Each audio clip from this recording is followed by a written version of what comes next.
fair, accurate, to the point. This is Face the State on Montana's news station. Good morning and welcome to this week's program. I'm Dennis Carlson. We're in the heart of winter, and so what better time to talk about new winter use rules coming to Yellowstone National Park. To start us out, Keel Smith reports the new plan aims to ease tensions between environmentalists and business people, which have been simmering for quite some time.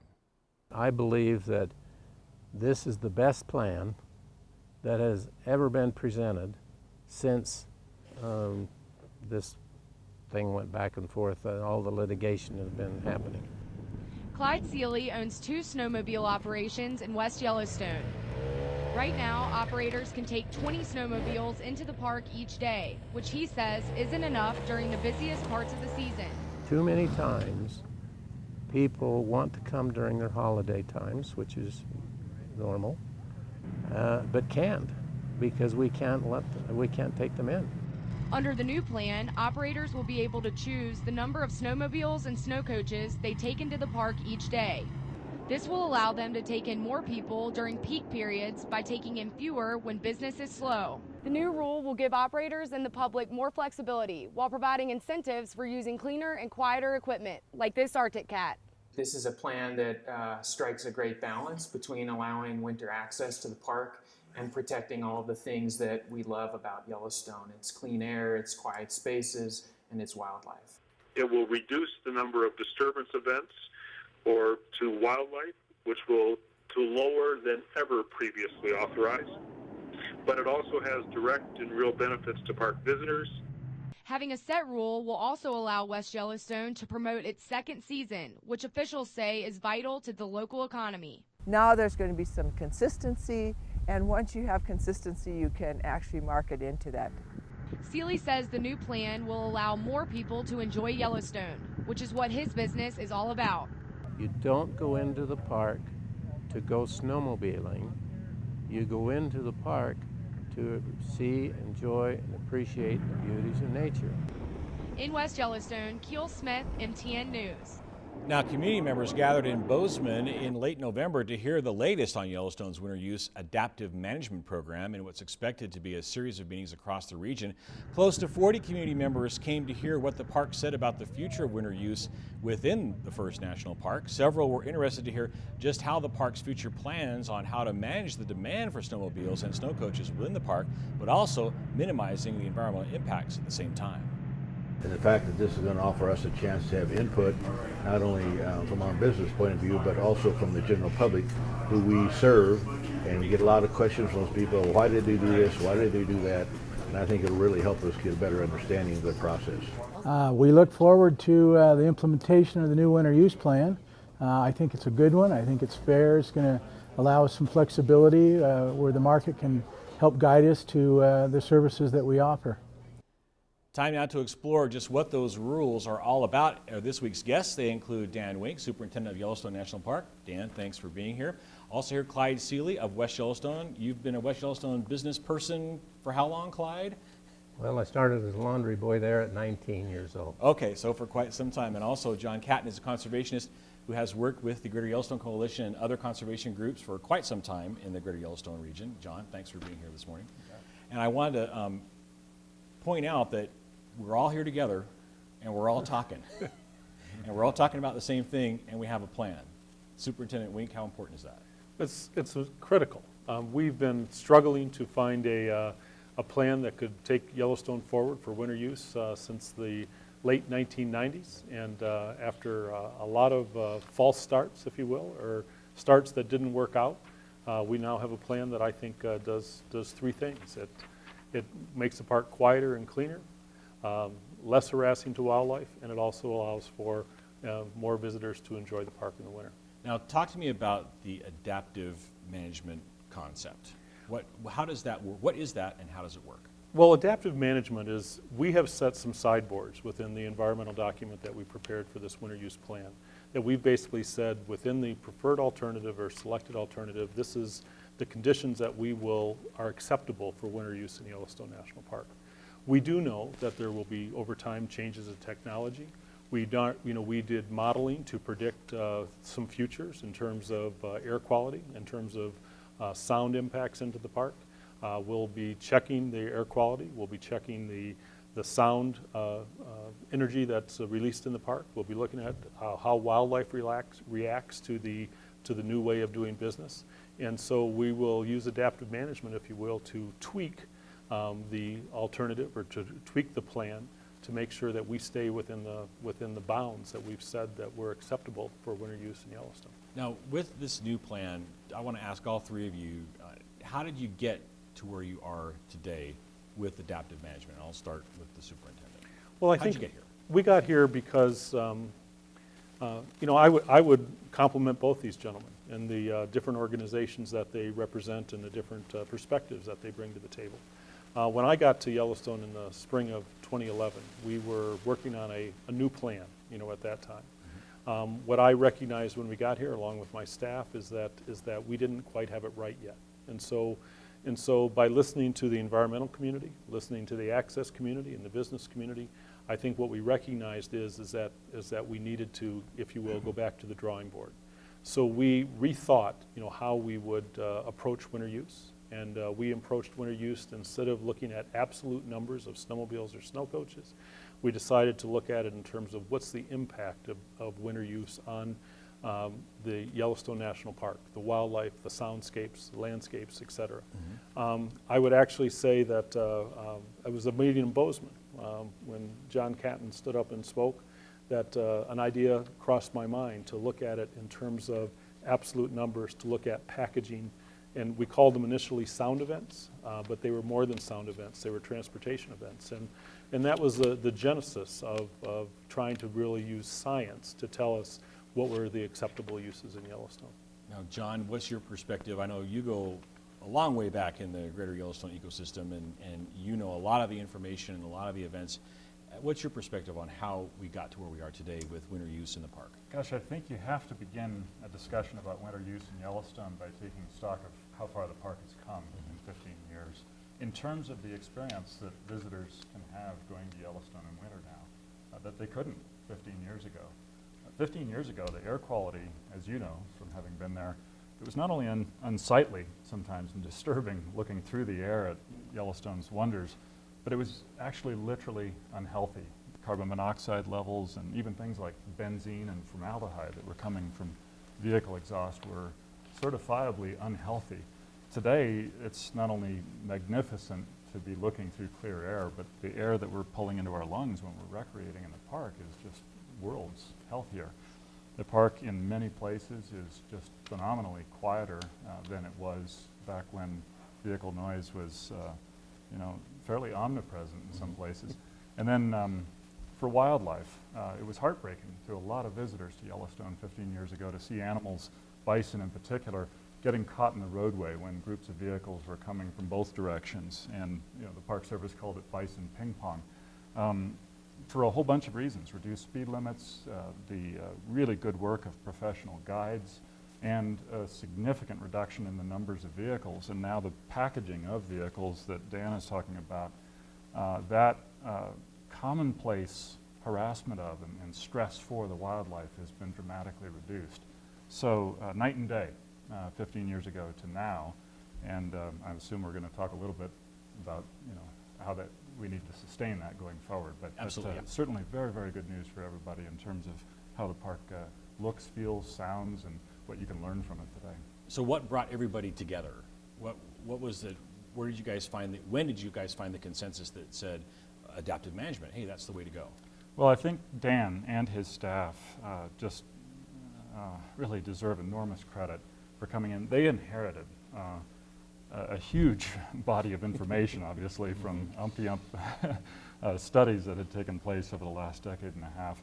But they also inherited this sort of Gordian knot of emotion and litigation. There's a lot of people from a lot of perspectives who care deeply about this issue. And that had built up over time during a period in which, in this country, every social and political debate has become more charged and more toxic and rigidified. And I think Dan and his staff demonstrated a tremendous not only capacity for, but really earnest desire for listening to people and drilling into the information, not with any preconceived ideas, but with a fresh look at what's truly accurate here and germane and important to getting a decision right. So that's a big factor as well. I'm not here to suggest that everybody is completely satisfied, but that's, I think some people would say unfortunately, some people, you know, importantly would say that that's the nature of compromise, and there has been some compromise here. From my perspective in the past, you're all talking, and that's progress that I can see, that I can measure. If I'd say one more thing on the question you're driving at here. Dan mentioned the access community and the environmental community, and I actually think, with all due respect, Superintendent, that those labels have come about in the same way that people have been labeled in all kinds of debates in this country, in a way that oversimplifies. I would just say that everybody I know that might be put into an environmental category care deeply about access. They just want to make sure that the access to a place like Yellowstone is carried out in a way that protects the qualities that make that place special. Similarly, in the access community, I know a great number of entrepreneurial business owners who've been absolutely tireless and brilliant in innovating because they want to make sure that the access that they provide does a better and better job of protecting the resource. So the perspectives aren't entirely stovepiped. There's a lot of cross-pollination there. And again, to credit Dan and his staff, I think that more of that has happened because somehow he was able to come in and diffuse some of the built-up rancor and leaven some of the good ideas that were coming from various places. From the Gateway community perspective, it's how you make your living being next to Yellowstone National Park, and not just you, Clyde, but everybody in West Yellowstone, Gardner, and all the other communities that surround the park. How did you see this adaptive management paradigm unfold, and what's your perspective on it now? Well, going way back, you know, I was there at the outset. In 1971, we began operating snowmobile tours into Yellowstone and saw the growth of the snowmobile industry in Yellowstone area tremendously. It became a very popular thing to do and a new experience for many people. Unfortunately, it got out of hand. There was too many snowmobiles and something needed to be done. Now I think back of when we had the fires. We who lived in Yellowstone, West Yellowstone, immediately wanted those fires put out because we were afraid of what was coming. We didn't know if our places were going to be burned or not. Similarly, I think, when we began this process of change and having to pare back, it was frightening and it was disruptive in the lives of a lot of the local folks and in the lives of the public. You're talking about your livelihood. Our livelihood in West Yellowstone, as well as the public in general, because 65,000 visitors in 2001, I believe it was, came on snowmobiles. And there was around 6,000 or something like that on snow coaches. Well, a lot of that has changed. And so we're looking forward now to a new world, a new way of looking at things. And again, I credit Dan for this. He's the new kid on the block, comes in and inherits this. And all he does is change the paradigm from solid cap numbers, which has always been a sticky issue, to a whole different way of looking at it, called transportation events. And that's one thing I wanted to ask. That's the next thing I wanted to ask, Superintendent. This plan, this rule, has a whole bunch of different components to it. But I think the first thing I wanted to ask you about was, what is a transportation event, and what does that mean to folks that want to enjoy Yellowstone in the winter? A transportation event is defined either as one snow coach or a group of up to 10 snowmobiles, averaging no more than 7 snowmobiles per group over the entire winter season. So what that means is that a transportation event can bring in, whether they be the historic bombardiers or the new snow coaches that hold up to, I think, 32 passengers, that can be a transportation event. And we limit the number of transportation events to 110 per day, and we divide them among the entrances. And you can also snowmobile transportation events on the busy days in order to respond to the demand. You can have transportation events that'll be 10 vehicles per event, as long as over the entire season it doesn't average more than 7 vehicles per event. Okay, and how does that for the folks that are looking to either do a guided snowmobile trip or a snow coach for the business folks? How's that plan fit for your business paradigm, Clyde? Well, I appreciate the opportunity of being able to grow the amount of visitation through increased technology, new technology. Mm-hmm. We encourage that to happen. And I think that built into this plan, that makes it possible. The manufacturers of snowmobiles and snow coaches, the operators, should have some incentive to use cleaner and better technology. And by doing so, if we can increase the numbers of the folks that we can bring in and let enjoy that resource, I think that's the start in the right direction. Over the years, one of the big complaints that I've heard from operators is when the debates were raging about access to Yellowstone Park, a lot of families plan their trips in the wintertime quite a bit ahead of time, even years in advance. Does this give the operators some kind of stability in terms of helping families plan to come out here in the wintertime? And does that help you guys out? That's a key issue. You know, on December 16th, I believe it was 2000, we were told during our Christmas party with our 200 employees, the next day the park was going to, instead of being open, was going to be closed to snowmobiles. Or limited drastically, and in a couple of years they were to be totally phased out. It was a hard thing for us to do, and I forgot where I was going with that.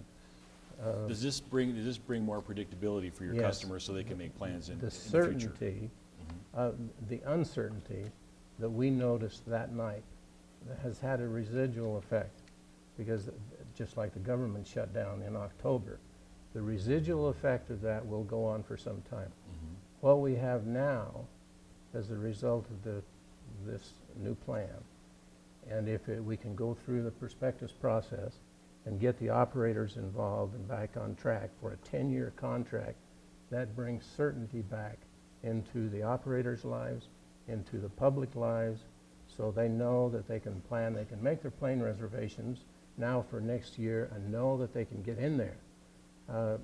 That we've not had that for some time. So that's a great thing. When it comes to transportation events, John, from the conservation community perspective, how does this change things for the park, and what's the conservation movement's take on the transportation event component of this new rule? I think one take is that this is a very innovative effort to grapple with a pressure that not just Yellowstone but all national parks are likely going to be facing more and more for the rest of our lives and into the next generations, which is that we're adding more and more people to this country, but we're not making any more Yellowstones. Loving our favorite places to death, as it were. Yeah, and also increasing the load on national parks through population growth. We have 317 million people in this country now. When the winter use debate began in earnest in Yellowstone a little over 15 years ago, there were 275 million people, let's say in 1998. So 42 million people we've added while we've been debating winter use in Yellowstone. That's about the population of California. Mm-hmm. I think about this on the occasions I've flown into California, and you look down and you just see development carpeting that state. California is the 6th largest economy. So we're talking about every man, woman, and child in the state of California. That's how much population we've added to this country since we've been debating winter use. It flows from that we're going to need more and more efficient ways for people to access and enjoy and protect their national parks. And I think one of the things about the transportation events is that both through an emphasis on snow coaches, which allows the conveyance of more people with fewer vehicles, but also through the grouping of the more numerous individual snowmobiles. The idea is to more efficiently package that so that you have, for example, noise-free intervals between the traffic that moves through, whatever that packaging of vehicles is. And I think that that's, as I say, a really laudable effort to grapple with something that's going to go far beyond winter use and far beyond Yellowstone into our whole national park system as a challenge. Superintendent, the record of decision specifies 3 main objectives for adaptive management. I wanted to touch on those: to evaluate the impacts of over-snow vehicle use, to gather additional data regarding the compatibility of impacts from a group of snowmobiles versus a snow coach, and to reduce the impacts on park resources after implementation of the final rule. So we're a ways out from the final rule, and I want to get to that in a bit, but talk to me about monitoring. What's going to be monitored in the park this winter season with the adaptive management program? Can you give us some specifics? I don't know. I think noise is, air quality is one, I believe. Air quality is certainly going to be monitored, as well as noise. We will, we're going to set up trials with, allow people who are the current concessioners to come in and test their vehicles. We're offering, for example, to set up, provide them the opportunity to see how loud their machines are this year, so they'll know what they might have to do to their snow coaches in terms of meeting the new requirement that goes into effect for snow coaches in 17 as part of this rule. Right. We're also we're looking at certainly the air quality at a variety of places throughout the park to see if the groupings do in fact provide the benefit that we expect it to provide for both sound and for air quality. And we're also looking at the wildlife harassment, if you will, in terms of the effects of the groupings on wildlife and their, you know, if they pay attention to the noise, to the group that goes by or the transportation event, if there's a flight factor that's involved with it, if it's any different than it's been over the past few years. So we're really, and we're also going to be looking at what the visitor enjoyment is. We're going to look at the social science of it in terms of, you know, what's the visitor reaction to this way of visiting the park. Now, how long will it take to collate all of that information? Are you going to be able to do it before the next winter season? Because you're on a bit of a timetable, and I'll get to that in a second. Well, the rule is already in place. Right. So the rule specifies that we have to have that this year and next year, if you will, are transition years, that they can use this. Well, this year they can use the same equipment and it's based on numbers. Next year it's the same equipment, but they have to have, they shift to the transportation event in terms of packaging traffic. We expect the adaptive management program and monitoring to go on, I would say, indefinitely right now. It's a situation where technology, we hope, continues to improve. As Clyde said, we built in some incentives for if machines get quieter and cleaner, they can add to the average number of machines per year.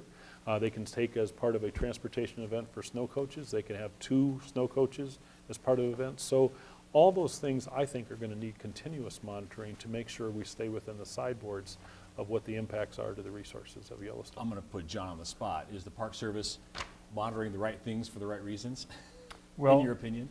That's an open question, in as much as they've invited the input of various stakeholders and different perspectives about what they ought to monitor and in what way and for how long. So those discussions are going to continue.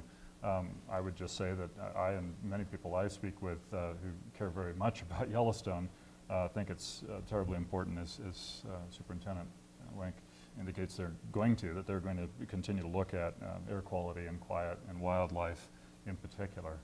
I was going to, if I could, mention something else. Let me ask Clyde a quick question. Your take on the monitoring of activity in the park. You know, the machines are greener and cleaner. I've got a green machine snowmobile up to 50 miles an hour. That was plenty fast for me. I had a good time. I really enjoyed my stay, and I was amazed at how quiet, you know, even a string of green machines are inside the park. What do you think about the monitoring program that the park is putting in place? I think it's fine. I think it's great. I agree. We need to protect the resource. And I think we can do it in an enjoyable way. The snow coaches are a great way to see the park for a certain group of people. The snowmobiles are a great way to see the park. And as long as we can keep utilizing the park without negatively impacting the resource, we should provide that service. And I think we're going in the right direction. Is the technology keeping up when it comes to the machinery, whether it's a snow coach or a snowmobile? Let me say that the four-stroke snowmobile was the thing that broke out of the old concept of this blue haze and the smoke and so on. Mm-hmm. When that was introduced, I believe in 2004, that began to change the paradigm of the pollution that was going to be in the park. I don't think we've seen the end of that yet. I don't believe that we have come to the fullest extent of the improved technology that we are seeing today. So I look forward to that. I think we should embrace that whenever we can. I think we have to have sideboards on that so that we don't push beyond where the manufacturers can't produce. But we ought to keep in mind also the experience and the access for the public, the American public. We can protect ourselves right out of seeing the park. I don't think we don't need to go there. There's plenty of opportunity for the public now to come on improved and increased technology, those kinds of snowmobiles and snow coaches, and I encourage it. We're under 2 minutes, so quick point from you, John. I would agree that technological strides made a big difference in this issue, and that there's tremendous potential for additional strides. And that bears watching on both sides of the equation here. But I think it's very important to know that after, in about 2002, 2003, when Arctic Cat and Polaris made some very laudable improvements in four-stroke snowmobiles, as Clyde mentioned, that they began to backslide. They added horsepower with the consequence of emissions, especially with carbon monoxide, started to increase again. The machines got noisier. And it was that fact of backsliding that really added to the length and the acrimony of this debate over the last 10 years. One of the things, again, that Superintendent Wenk and his staff, I think, very commendably came in and looked at was to what extent did that backsliding change the equation so that past assumptions about how many machines you could have in the park without it hurting the park needed to be revisited. And so there is great potential now for additional technological strides. Everybody, I think, is hoping for that to happen. But likewise, there needs to be caution here about just using a term like green machine and assuming that improvements that have happened to date will be sustained.